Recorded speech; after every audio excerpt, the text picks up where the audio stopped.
जय हिंद दोस्तों। स्वागत है इस क्लास में। अभी हम लोग क्लास 10th की रसायन शास्त्र का दूसरा चैप्टर आम्ल क्षारक तथा लवण। हमारा दूसरा चैप्टर कौन सा है? आम्ल क्षारक तथा लवण। इस चैप्टर का हम लोग ऑब्जेक्टिव क्वेश्चंस करने वाले हैं। कैसा क्वेश्चंस देखेंगे? Objective questions. और इस चैप्टर से आपको लगभग 50 प्लस ऑब्जेक्टिव क्वेश्चंस कराए जाएंगे। कितने क्वेश्चंस? 50 plus objective questions. तो चलिए हम लोग स्टार्ट करते हैं क्वेश्चंस। पहला क्वेश्चन है, अम्ल और क्षार आपस में अभिक्रिया कर बनाते हैं। अम्ल और क्षार आपस में अभिक्रिया करके क्या बनाता है? ऑप्शन ए प्रबल क्षार, ऑप्शन बी प्रबल अम्ल, ऑप्शन सी लवण, डी क्षार। तो देखेंगे कि अम्ल और क्षार, अम्ल क्षार आपस में मिलकर क्या बनाता है? ये बनाता है लवण और प्लस जल, ये बनाता है ना। तो अम्ल और क्षार आपस में अभिक्रिया करके क्या बनाते हैं? वो बनाते हैं लवण। Option number C. और इस प्रकार की अभिक्रिया को उदासीनी अभिक्रिया कहते हैं।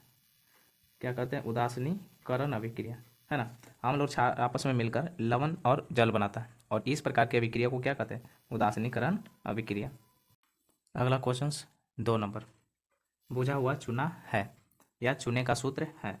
ए CaOH whole twice, B CaO3, D Ca। तो बुझा हुआ चूना का सूत्र क्या होता है? CaOH के halt twice. Option number A. अगला क्वेश्चन 3 नंबर, निम्न में कौन भस्म नहीं है? भस्म नहीं है। ए CaO, बी NaCl, सी NaOH, डी Na2CO3। भस्म नहीं कहा गया तो ऑप्शन नंबर कौन हो जाएगा? बी। Option number B.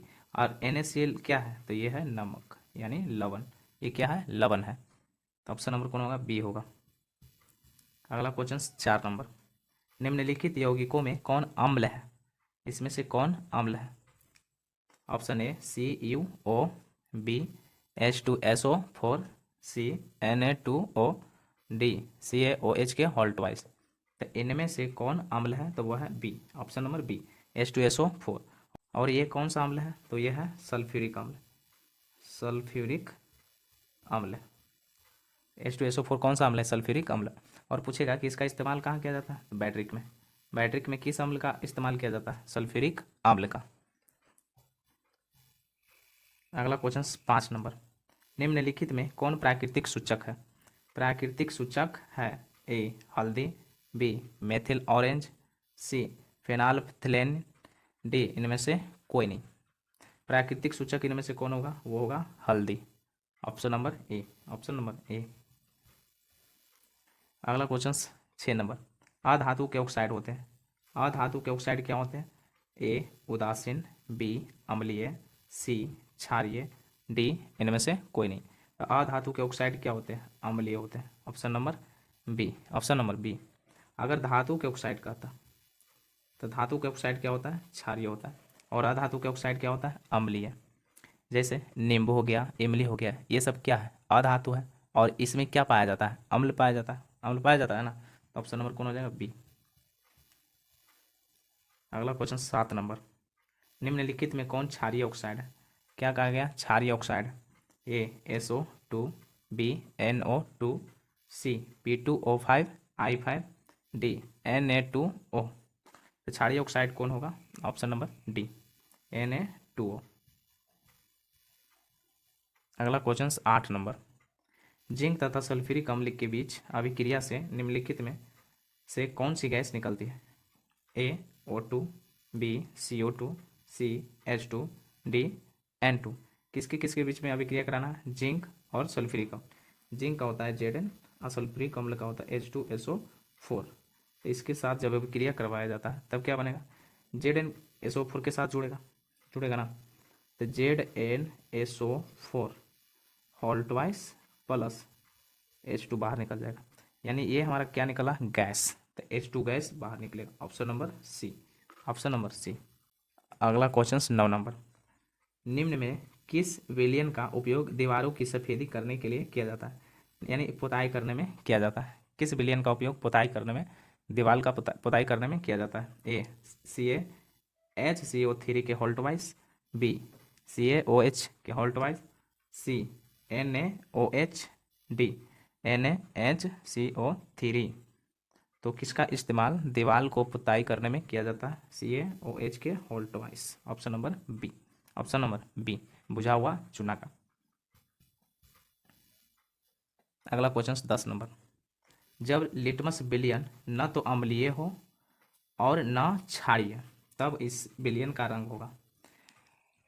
न तो अम्लीय है और न ही क्षारीय, तो उसका रंग कैसा होगा? ए लाल, बी हरा, सी बैंगनी, डी पीला। तो उसका रंग होता है बैंगनी। यहाँ पे कहा गया कि जब लिटमस विलयन न तो अम्लीय है और न ही क्षारीय, तो इस विलयन का रंग कैसा होगा? बैंगनी होगा। Option number C. अगला क्वेश्चन 11 नंबर। NaOH है ए अम्ल, बी क्षार, सी लवण, डी इनमें से कोई नहीं। जब भी लास्ट में OH दिख जाए तो ये क्या होता है? तो वो क्या होता है? क्षार होता है। Option number B. Option number B. 12 number question है। जब सोडियम हाइड्रोक्साइड जिंक से अभिक्रिया करता है तो कौन सा उत्पाद बनता है? किसके साथ कहा गया? सोडियम हाइड्रोक्साइड NaOH किसके साथ? जिंक से अभिक्रिया करता है, Zn। जिंक से अभिक्रिया करता है तो कौन सा उत्पाद बनता है? कौन सा उत्पाद बनेगा? Na2ZnO2 प्लस H2, ये बनेगा, है ना। Option number D. Option number D. अगला क्वेश्चन 13 नंबर। लिटमस विलयन बैंगनी रंजक होता है जिसे निकाला जाता है। जो लिटमस विलयन बैंगनी रंजक होता है उसे कहाँ से निकाला जाता है? ए लाइकन, बी लाल पत्ता गोभी, सी हल्दी, डी पिटूनिया फूल। तो बैंगनी रंजक वाला कहाँ से निकाला जाता है? लाइकेन से निकाला जाता है। अगला क्वेश्चन 14 नंबर। जल में घुलनशील भस्म कहलाता है। जो भस्म जल में घुल जाता है उसे क्या कहा जाता है? ए अम्ल, बी क्षार, सी लवण, डी इनमें से कोई नहीं। तो उसे कहते हैं क्षार। जल में घुलनशील भस्म को क्षार कहा जाता है। अगला क्वेश्चन 15 नंबर। निम्नलिखित में कौन संक्षारक अम्ल है? कौन संक्षारक अम्ल है? ए मेथेनोइक अम्ल, बी सल्फ्यूरिक अम्ल, सी एथेनोइक अम्ल, डी इनमें से कोई नहीं। तो संक्षारक अम्ल किसे कहते हैं? सल्फ्यूरिक अम्ल को कहते हैं, H2SO4। Question number 16। Ammonium chloride का जलीय विलयन होता है। अमोनियम क्लोराइड का जलीय विलयन होता है। ए अम्लीय, बी उदासीन, सी क्षारीय, डी इनमें से कोई नहीं। तो अम्लीय क्लोराइड का जलीय विलयन कैसा होता है? अम्लीय होता है। ऑप्शन ए। अगला क्वेश्चन 17 नंबर। बैटरी का अम्ल है। बैटरी में कौन सा अम्ल होता है? H2SO4। H2SO4 सल्फ्यूरिक अम्ल। सल्फ्यूरिक अम्ल। बैटरी में किस अम्ल का उपयोग किया जाता है? सल्फ्यूरिक अम्ल। Option number C. अगला क्वेश्चन 18 नंबर। लौंग तेल किस प्रकार का सूचक है? कौन सा तेल? लौंग तेल किस प्रकार का सूचक है? ए प्राकृतिक, बी संश्लेषित, सी गंधीय, डी इनमें से कोई नहीं। तो लौंग तेल कैसा है? वह है गंधीय सूचक। Option number C. अगला क्वेश्चन 19 नंबर। निम्नलिखित में से कौन सूचक की तरह इस्तेमाल नहीं किया जाता? यहाँ पे कहा गया कि इस्तेमाल नहीं किया जाता। ए हल्दी, बी मेथिल ऑरेंज, सी फिनाल्फथैलिन, डी मूली। तो सूचक की तरह इस्तेमाल नहीं किया जाता। किसे इस्तेमाल नहीं किया जाता है? मेथिल ऑरेंज को। Option number B. अगला क्वेश्चन 20 नंबर। निम्नलिखित में कौन गंधीय सूचक नहीं है? गंधीय सूचक नहीं है। ए वैनिला, बी प्याज, सी शकरकंद, डी लौंग का तेल। तो कौन ऐसा सूचक है जिसका गंध नहीं होता? ऑप्शन नंबर सी शकरकंद। शकरकंद का कोई गंध नहीं होता। अगला क्वेश्चन 21 नंबर। निम्नलिखित में से कौन द्विक्षारकीय अम्ल है? द्विक्षारकीय अम्ल है। ए HCl, बी H3PO4, सी HNO3, डी H2SO4। द्विक्षारकीय अम्ल कौन है इनमें से? तो वो है H2SO4। अगला क्वेश्चन 22 नंबर। पोटास एलम होते हैं। पोटास एलम क्या होता है? ए एक साधारण लवण, बी एक मिश्रित लवण, एक अम्लीय लवण, डी एक द्विक लवण। तो पोटास एलम क्या होता है? वो होता है एक द्विक अम्ल। लवण। Option number D. Question number 23, 1 billion किसी नीले लिटमस को लाल रंग में परिणत कर देता है। तो बिलियन का पीएच मान है, क्या करा है, नीले से लाल कर दिया, नीला से लाल। देखिए इसके लिए एक ट्रिक याद रखना, अनिल, अनिल, अ से अम्ल, नी से नीला, ल से लाल। ये जो अम्ल है नीला को क्या कर देता है, लाल। तो यहाँ क्या करा है, नीले लिटमस को लाल रंग में, यानी नीले को क्या कर दिया है, लाल। तो वो क्या हो सकता है, अम्ल हो सकता है। और अम्ल का पीएच मान क्या होता है, 7 से कम, 7 से कम। तो इस ऑप्शन में 7 से कम कौन है, option number D, option number D.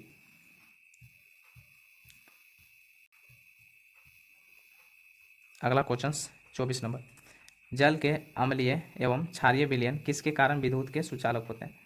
किसके कारण विद्युत के सुचालक होते हैं, ए H+, बी OH-, सी ए और बी दोनों, डी कोई नहीं।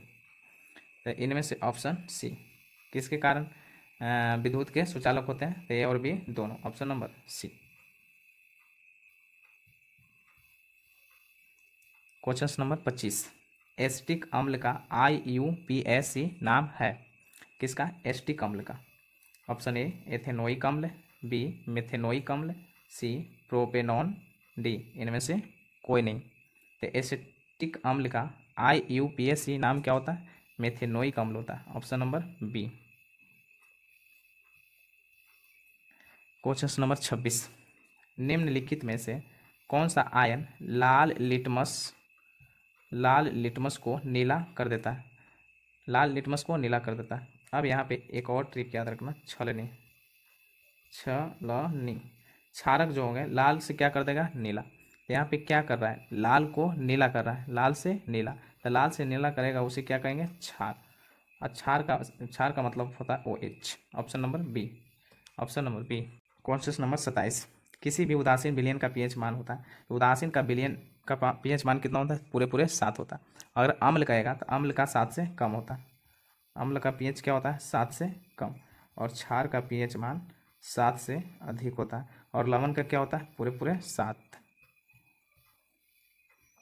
क्वेश्चन नंबर 28, अब जैलिक अम्ल का प्राकृतिक स्रोत निम्नलिखित में से कौन है, कौन सा, ऑक्जेलिक अम्ल। तो ऑक्जेलिक अम्ल किस में पाया जाता है, ए संतरा, बी टमाटर, सी सिरका, डी इमली। किस में पाया जाता है ऑक्जेलिक अम्ल, टमाटर में, option number B. Question number 29, अम्लीय वर्षा के जल का पीएच मान होता है, अम्लीय वर्षा के जो जल होता है उसका पीएच मान होता है, ए 5.6, बी 5.6 से कम, सी 5.6 से अधिक, डी 7, डी 7। तो अम्लीय वर्षा के जल का पीएच मान क्या होता है, 5.6 से कम होता है, option number B.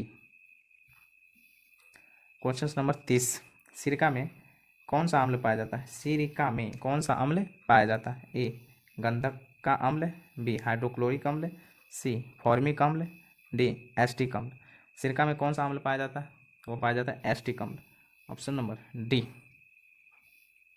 Next question 31 number, चींटी के डंक में कौन सा अम्ल पाया जाता है, ए एथेनोइक अम्ल, बी सिट्रिक अम्ल, सी मेथेनोइक अम्ल, डी ऑक्जेलिक अम्ल। तो चींटी के डंक में पाया जाता है कौन सा अम्ल, फॉर्मिक अम्ल। अब फॉर्मिक अम्ल को ही कहते हैं मेथेनोइक अम्ल, क्या कहते हैं, मेथेनोइक अम्ल, option number C. Question number 32, मधुमक्खी का डंक एक अम्ल छोड़ता है, मधुमक्खी का डंक एक अम्ल छोड़ता है जिसके कारण दर्द और जलन अनुभव होता है, वह अम्ल है, ए मेथेनोइक अम्ल, बी एथेनोइक अम्ल, सी साइट्रिक अम्ल, डी ऑक्जेलिक अम्ल। तो मधुमक्खी के डंक में कौन सा अम्ल, फॉर्मिक अम्ल। और फॉर्मिक अम्ल को और क्या कह सकते हैं, मेथेनोइक अम्ल, option number A, option number A. Question number 33, निम्नलिखित में किसके कारण अम्ल वर्षा होती है, अम्ल वर्षा किसके कारण होती है, तो वो होती है sulphur dioxide, SO2, option B. Question number 33,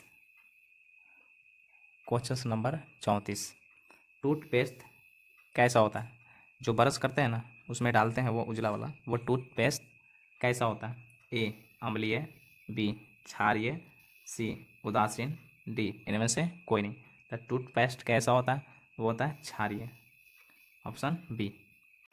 अम्लीय विलयन का पीएच मान होता है, अम्ल का पीएच मान क्या होता है? 7 से कम। और क्षार का पीएच मान क्या होता है? 7 से अधिक। और लवण का पीएच मान क्या होता है? पूरे पूरे 7। तो यहाँ हमसे क्या पूछा गया? अम्लीय विलयन का पीएच मान कितना होगा? 7 से कम, option B. Next question 36 number, शुद्ध जल का पीएच मान होता है, शुद्ध जल, या तो पूछेगा वर्षा का जल, पीएच मान कितना होता है? पूरे पूरे 7 होता है, option B. Next question 37 number, और ये क्वेश्चन इस बार पूछा गया था, हमारा शरीर पीएच के कितने परास होगा? यहाँ पे कितने परास के बीच कार्य करता है? ऑप्शन ए 6.0 से 6.8, ऑप्शन बी 7.0 से 7.8, ऑप्शन सी 2.1 से 3.8, ऑप्शन डी 5.1 से 5.8। शरीर कितने पीएच परास के बीच कार्य करता है? तो वो करता है 7.0 से 7.8 के बीच, option B. Next question 38 number, कोई विलयन लाल लिटमस को नीला कर देता है, इसका पीएच मान है। देखो लाल से क्या किया? नीला। तब बताए थे कि ये ट्रिक होता है अनिल, जो अम्ल नीला से क्या कर देगा? लाल। एक होता है छलनी, है ना, क्षारक लाल को क्या कर देगा? नीला। अब यहाँ पे क्वेश्चंस में कहा गया है कि लाल लिटमस पत्र को नीला कर देता है, यानी लाल को क्या कर देता है? नीला। तो वो क्या हो सकता है? तो वो हो सकता है क्षार, और क्षार का पीएच मान 7 से ज़्यादा होता है। 7 से क्या होता है? ज़्यादा। तो इसमें कौन ऐसा ऑप्शन है जो 7 से ज़्यादा है? Option B, option B. Question 39, निम्न में कौन प्रबल अम्ल है? A H2SO4, B HCl, C HNO3, D इनमें से सभी। तो इनमें से सभी क्या है? अम्ल है। H2SO4 सल्फ्यूरिक अम्ल, HCl हाइड्रोक्लोरिक अम्ल, ये सब क्या है? अम्ल है। अगला क्वेश्चन 40 नंबर, किस पीएच मान वाला विलयन सबसे अधिक अम्लीय होगा? देखिए जिसका पीएच मान कम होगा वो ज़्यादा अम्लीय होगा, जिसका पीएच मान जितना कम वो उतना ही क्या होगा? अम्लीय होगा। तो इसमें सबसे कम वाला कौन है? ए। और इसका सबसे ज़्यादा सबसे ज़्यादा अम्लीय होगा कौन? जिसका पीएच मान कम रहेगा वो सबसे ज़्यादा क्या होगा? अम्लीय होगा। तो इस हिसाब से हमारा ऑप्शन कौन होगा? ए, 40 का ए। नेक्स्ट क्वेश्चन 41 नंबर, दही में कौन सा अम्ल पाया जाता है? ये तो आप लोग को पता होगा कि दही हो या दूध हो, इसमें कौन सा अम्ल पाया जाता है? लैक्टिक अम्ल। लैक्टिक अम्ल है, लैक्टिक नहीं, option C. Question 42, plaster of Paris का रासायनिक सूत्र है, प्लास्टर ऑफ पेरिस का, इसका होता है CaSO4 ½ H2O। तो ऑप्शन कौन होगा? Option number B, option number B. और पूछेगा कि प्लास्टर ऑफ पेरिस का इस्तेमाल कहाँ किया जाता है? तो टूटी हुई हड्डियों को बैठाने में या तो मूर्ति बनाने में किसका इस्तेमाल किया जाता है? प्लास्टर ऑफ पेरिस को। अगला क्वेश्चन 43 नंबर, धोबिया सोडा का रासायनिक सूत्र है, धोबिया सोडा, इसको धोवन सोडा भी कहते हैं, इसको क्या कहते हैं? धोवन सोडा भी कहा जाता है धोबिया सोडा को। इसका फार्मूला क्या होता है? Option A NaHCO3, B Na2CO3 10H2O, C CaOH whole twice, इनमें से कोई नहीं। तो धोबिया सोडा का फार्मूला क्या होता है? Na2CO3 10H2O, ये होता है। और ये किसका? ए, तो ये है सोडियम बाइकार्बोनेट, जिसको खाने वाला सोडा कहते हैं। क्या कहते हैं इसको? खाने वाला सोडा, NaCO3। और ये क्या? तो चूना जल, CaOH होल ट्वाइस। तो धोबिया सोडा का फार्मूला क्या होता है? वो होता है Na2CO3 10H2O, option B. Question number 44, निम्नलिखित में कौन लवण है? लवण पूछा गया, लवण। तो लवण इनमें से कौन हो सकता है? ए HCl, ये तो अम्ल है, बी NaOH, ये क्षार है, सी K2SO4, डी NH4OH, इसमें भी OH लगा हुआ है इसलिए ये भी क्या है? क्षार है। तो ऑप्शन नंबर सी, ये क्या है? लवण है, 44 के सी। अगला क्वेश्चन 45 नंबर, किस रासायनिक यौगिक को गर्म करने पर प्लास्टर ऑफ पेरिस प्राप्त किया जाता है? किसको गर्म करने पर प्लास्टर ऑफ पेरिस बनता है? तो वो बनता है जिप्सम को गर्म करने पर, जिप्सम को। और जिप्सम को कितना डिग्री पर गर्म करते हैं? 120 डिग्री सेल्सियस पे। जब 120 डिग्री सेल्सियस पर गर्म किया जाता है तो उससे क्या बनता है? Plaster of Paris, option number B. Next question 46 number, खरिया का रासायनिक सूत्र क्या है? खरिया, option a MgCO3, b CaO, c CaCO3, d CaHCO3 के होल ट्वाइस। तो खरिया का फॉर्मूला क्या होता है? वो होता है CaCO3, calcium carbonate, option C. Next question 47 47 number, संगमरमर का रासायनिक सूत्र क्या है? संगमरमर का रासायनिक सूत्र क्या होता है? तो वही होता है CaCO3, option A. Question number 48, नीलाथोथा का रासायनिक सूत्र क्या है? नीलाथोथा का रासायनिक सूत्र क्या होता है? CuSO4 5H2O, 5H2O होता है इसका नीलाथोथा का, option number B. Next question 49 number, निम्न में कौन विजातीय यौगिक है? विजातीय मतलब होता है एकदम सबसे अलग, एकदम सबसे क्या होना चाहिए? अलग। ऑप्शन में एकदम अलग होना चाहिए, वही क्या कहलाता है? विजातीय यौगिक। ए चूना पत्थर, बी खरिया, सी संगमरमर, D plaster of Paris. Option number कौन हो जाएगा? Plaster of Paris. ये तीनों जो है ए बी सी एक जाति का है, और ये जो डी है प्लास्टर ऑफ पेरिस पेरिस एकदम अलग जाति का है। तो विजातीय यौगिक कौन होगा? Plaster of Paris, option number D. Next question 50 number, निम्नलिखित में कौन सही है? यानी इनमें से कौन सही है? A Na2CO3 5H2O, B Na2CO3 10H2O, C Na2CO3 7H2O, D Na2CO3 2H2O। तो यहाँ पे कौन सही है? वो है B, option number B Na2CO3 10H2O। ये धोवन ये किसका फॉर्मूला होता है? धोवन सोडा का, धोवन सोडा का। और next question 51 number, baking soda का रासायनिक सूत्र है। बेकिंग सोडा इसी खाने वाला सोडा, या इसको सोडियम बाइकार्बोनेट भी कहा जाता है। सोडियम बाइकार्बोनेट किसको? बेकिंग सोडा का। और इसका फॉर्मूला क्या होता है? NaHCO3, ऑप्शन ए NaHCO3 होता है।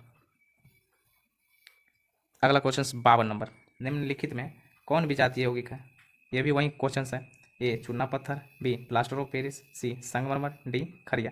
ये तो वही क्वेश्चन क्या हुआ? रिपीट हुआ। तो इसका कौन हो जाएगा? B plaster of Paris. अगला क्वेश्चन 53 नंबर, शल्य चिकित्सा में टूटी हुई हड्डियों को जोड़ने के लिए प्रयुक्त होने वाला रासायनिक पदार्थ क्या है? यानी टूटी हुई हड्डियों को बैठाने में किसका इस्तेमाल किया जाता है? प्लास्टर ऑफ पेरिस का इस्तेमाल किया जाता है, option C. Question number 54, iodine युक्त नमक है। तो आयोडीन युक्त नमक होने का मतलब जिसमें Ki या KiO3 की कुछ मात्रा मिला दी जाती है, तो वो कैसा बन जाता है? आयोडीन युक्त हो जाता है। जिसमें Ki की मात्रा मिला दी जाए या KiO3 दोनों की मात्रा मिला दी जाए, तो वो आयोडीन युक्त नमक होता है। इसलिए ऑप्शन कौन हो जाएगा? सी, ऑप्शन सी।